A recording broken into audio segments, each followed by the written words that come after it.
ఏపీలో present politics ఎలా నడుస్తున్నాయండి? Present అనేది నాకు తెలిసిన వరకు అయితే ఇప్పుడు చంద్రబాబు నాయుడే వస్తాడని అనుకుంటున్నాను. చంద్రబాబు నాయుడు ఎందుకంటే నాకు తెలిసినంత వరకు అయితే ఇప్పుడు కమాండ్ అదే మా తెలంగాణ ఏపీ కలిసి ఉన్నప్పుడు కూడా చంద్రబాబు నాయుడు చాలా అది చేసిండు. నాకు తెలిసి ఇప్పుడు కూడా ఆయననే వస్తే బాగుంటుంది. ఎందుకంటే మేము తెలంగాణ డివైడ్ అయినప్పటి నుంచి చూస్తున్నా జగన్ అక్కడ ఏం చేంజ్ చేయలేదు ఇప్పటివరకు చూసినాం. చాలా పథకాలు ఇచ్చారు మరి అమ్మఒడి కానీ చాలా పథకాలు ఇచ్చారు. పేరెంట్స్ కాదు పిల్లలకి ఏం చేసిండు, పేరెంట్స్ కి తెలుసు పిల్లలకి ఏం చేయాలన్నా.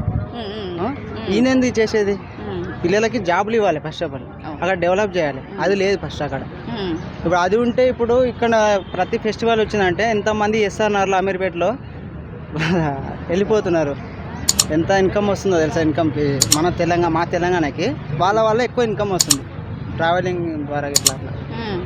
టీడీపీ జనసేన కలిసి వస్తుంది కదా, ఎలా అనిపిస్తుంది? కానీ టీడీపీ జనసేన కలిసి వచ్చిన చంద్రబాబు నాయుడు తర్వాత డిప్యూటీ సీఎం మన పవన్ కళ్యాణ్ వస్తాడు నాకు తెలిసినంత వరకు. అంటే ముందుసారి చూసుకుంటే మొత్తం 170 సీట్లకి ఒక సీట్ అనేది గెలిచారు.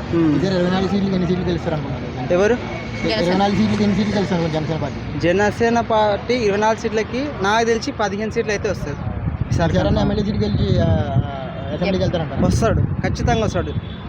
పవన్ కళ్యాణ్ ఈసారి ఖచ్చితంగా ఎమ్మెల్యే సీట్కి అసెంబ్లీకి వస్తాడు. ఎలక్షన్ చూసుకుంటే ఇంకా ఒక 35 to 40 డేస్ ఉన్నాయి. అందులో కూడా ఇప్పుడు కూడా నా క్యాండిడేట్లు ఇక్కడ పోటీ చేస్తున్నారు అని చెప్పి ఇప్పుడు కూడా చెప్పలేదు. అంటే ఏ విధంగా అంటే క్యాండిడేట్లు ఉన్నా లేకున్నా ఆయన మాత్రం ఈసారి ఖచ్చితంగా వస్తాడు. అది మాత్రం జనాల పైన నమ్మకం. మరి ప్రజెంట్ ఇక్కడ పాలిటిక్స్ ఎలా ఉన్నాయండి? రేవంత్ రెడ్డి వల్ల మరి పర్వాలేదు, సూపర్ ఉంది. బాగుందా? కేసీఆర్ ప్రభుత్వం బాగుందా? రేవంత్ రెడ్డి పక్కా చంద్రబాబు నాయుడు అవుతాడు. ఎలా బ్రో? ఎందుకంటే ఇప్పుడున్న సిచ్యువేషన్లో ఆయన ఒక సీనియర్ పర్సన్ ఉన్నారు కాబట్టి కంపల్సరీ ఆంధ్రప్రదేశ్కి ఒక సీనియర్ పర్సన్ కావాలి. ఎందుకంటే ఈ 5 సంవత్సరాలు ఏమి అభివృద్ధి లేదు. పథకాలు అయితే పెట్టింది కానీ అది ఎవరికి కావాలి? ఎవ్వరికి నీ కంపెనీలు కూడా ఈ 5 సంవత్సరాలు వెళ్ళిపోయినాయి.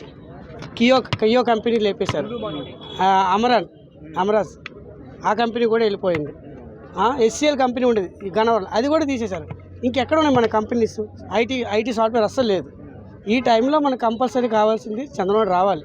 ఎందుకంటే బాగుందనట్లేదు ఉంది. ప్రజలకి ఏంటంటే ఇప్పుడు హైదరాబాద్లో మొత్తం నిరుద్యోగులు ఉన్నారు. ఎందుకంటే శ్రీకాకుళం డిస్ట్రిక్ట్ చాలామంది నిరుద్యోగులు ఇక్కడికి వచ్చి ఉంటున్నారు.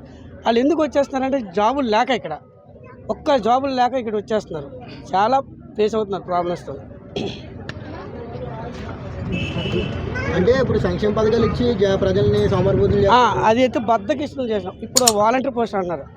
5,000 యూజ్ ఎవరికి సరిపోతుంది? 5,000 నాకు చెప్పండి. 5,000తో ఎవరు బతకలేదు. ఈ రోజుల్లో 90 డేస్లో ఎలా ఉందంటే 5,000తో ఎవ్వరు సాటిస్ఫై అవ్వలేరు నాకు తెలిసి. కానీ 5,000తో ఈ వాలంటీర్ వ్యవస్థ ఇవన్నీ వేస్ట్. జగన్ చూసుకున్నట్టయితే 175 వస్తూ ఉన్నారు.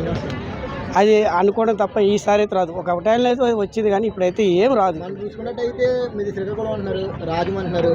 ఎంపీ రామ్మోహన్ నాయుడు గారు ఒక ఎంపీ సీట్ ఆయన ఒకటే గెలిచారు. అవును, పనితీరు ఎలా ఉంటుంది అక్కడ? ఆయన ఏంటంటే తండ్రి తగ్గట్టు కొడుకు అంటారు. కింజరాపు ఎర్రన్నాయుడు కొడుకు అంటారు. ఆయన తండ్రి తగ్గట్టు కొడుకు ఎవరన్నారంటే కింజరాపు రామ్మోహన్ నాయుడు. ఆయన ఒక అసెంబ్లీలో లోక్సభలో మాట్లాడాలనే ఆయనే అసలు స్పీచ్. మాకు ఒక ట్రైన్ కూడా రీసెంట్గా వేయించింది శ్రీకాకుళం నుండి వారణాసికి. ఇప్పుడు వైసీపీలో భరత్ ఉన్నాడు, ఎవడు రాజమండ్రి, ఆ రీల్ స్టార్ అంటారండి. ఆడు ఏం చేసిండు అసలు? ఏం చేసిండు రాజమండ్రి? ఏంటి రాజమండ్రి రోడ్లా ఏముంది? ఒకసారి చూశాను నేను ఒక్కసారి రాజమండ్రిలో మొన్న 15 days నేను డ్యూటీ చేసిన. అటు ఒక్క రోడ్డు కూడా సరిగ్గా లేదు. అటు ఒక్క రోడ్లు కూడా సరిగ్గా లేదు. బొంగు చేస్తాడు. అది అవ్వదు.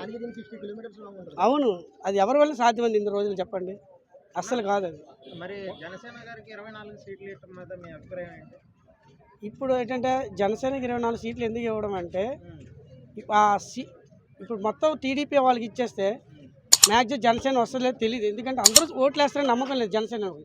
నాకు తెలిసి జనసేనకి ఓట్లు వేస్తారని నమ్మకం లేదు. ఎందుకంటే జనసేనకి ఫాలోవర్స్ ఉన్నారు కానీ వాళ్ళ ఫ్యాన్సే వాళ్ళకి యాంటీగా ఉన్నారు. అందుకే వీళ్ళు కొన్ని సీట్లు ఇచ్చి వీళ్ళు సత్తా ఏంటో చూద్దామని 24 సీట్లు ఇచ్చారు. నాకు తెలిసి ఆల్మోస్ట్ మంచిది అన్న. ఎందుకంటే రెండు పార్టీలు కలిస్తే కొంచెం నేను చెప్పలేను. నేను చెప్తున్నాను దగ్గర అంటే ఎటు చూసినా ఎప్పుడు చూసినా విమర్శలు చేస్తూ ఉంటారు. నేను గుడివాడ డ్యూటీకి వెళ్ళిన ఒకసారి, గుడివాడలో ఒకసారి రోడ్డు వాళ్ళ ఊరికి ఒకసారి చూడమన్న డ్యూటీ. ఒక్కసారి నేను డ్యూటీకి వెళ్ళిన విజయవాడ నుండి గుడివాడికి రోడ్డు అస్సలు బాగాలేదు. అర్థమైందా? కొడాలని కదా ఎవడైనా రాని పర్లే. మనం చూసుకున్నట్టయితే